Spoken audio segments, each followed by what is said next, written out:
Before we begin, I would like to announce that after such a long time of waiting, my channel finally has a membership, complete with 5 different levels that offer new and exciting perks, such as channel-exclusive emojis, access to members-only live chats and content, even discounts for merchandise, if I ever release any.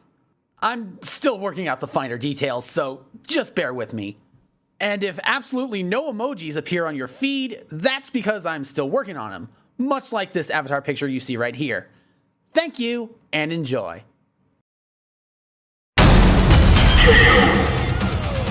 Now I know what you're thinking. How the hell did that happen?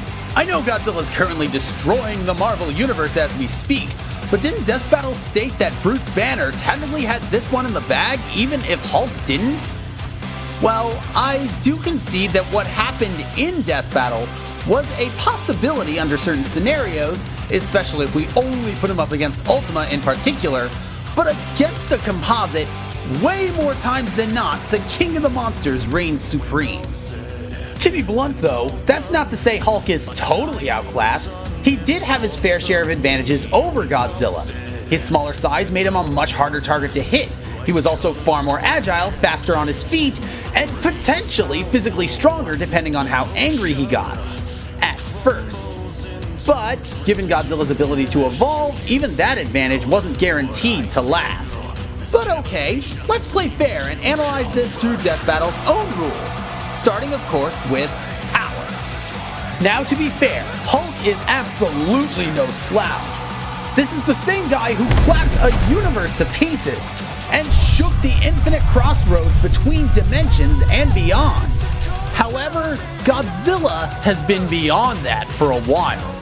Not only has he recently done the exact same thing just by screaming, but he's also able to trade blows with cosmology level beings like Superman and even withstand attacks that are powerful enough to shatter through dimensions. He even destroyed an interdimensional plane of hell in a fight with Space Godzilla, and even survived another one being erased around him, many of which have been stated to be infinite in scale.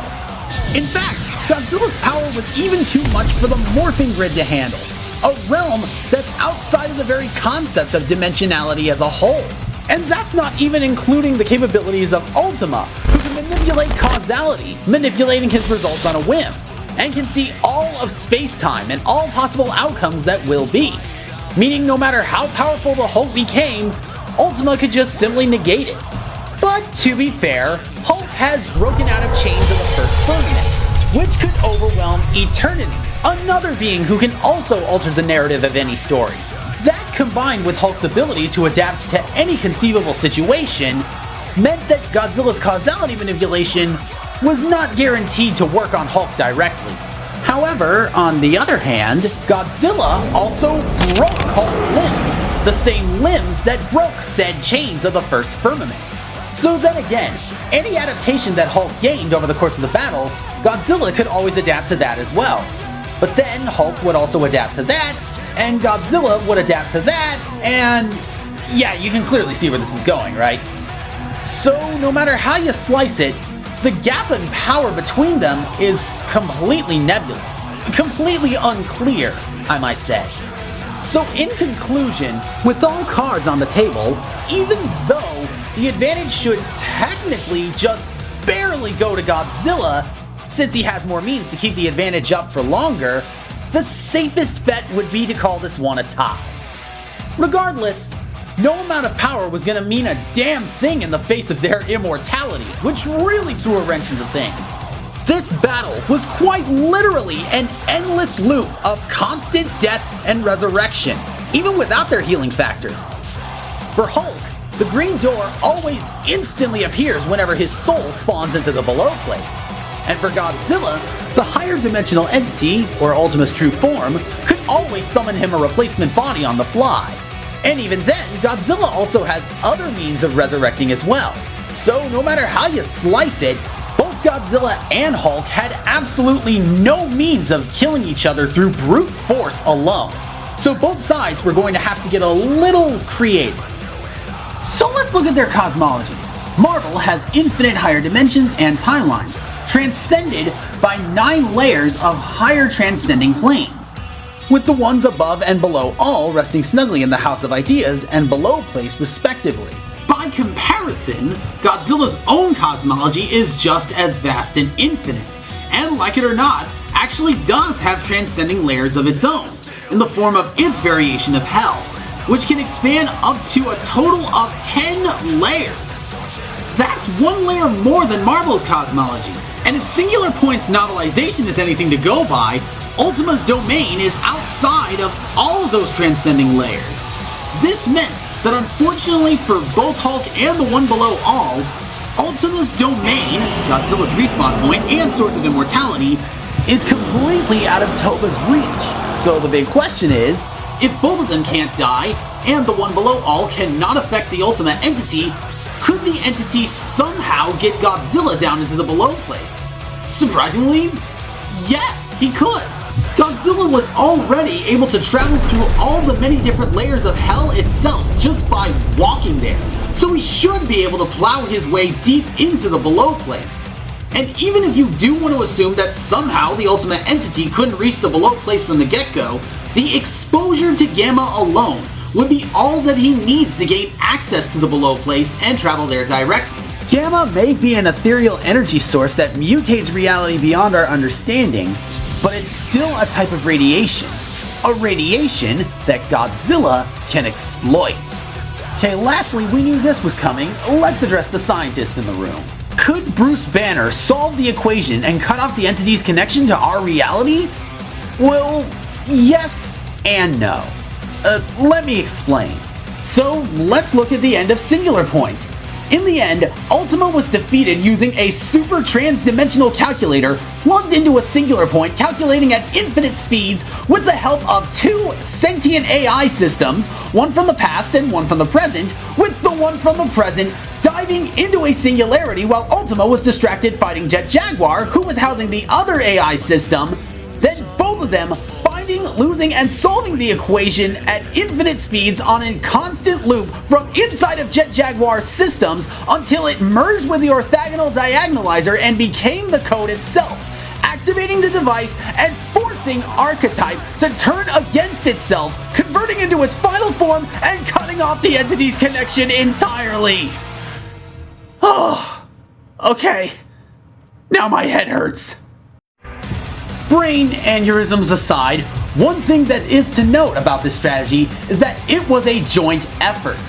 And yes, while Bruce definitely would have had both the tools and the know-how to be able to replicate this strategy, it still would have taken him way too long to build the necessary devices in order to pull off this strategy by himself.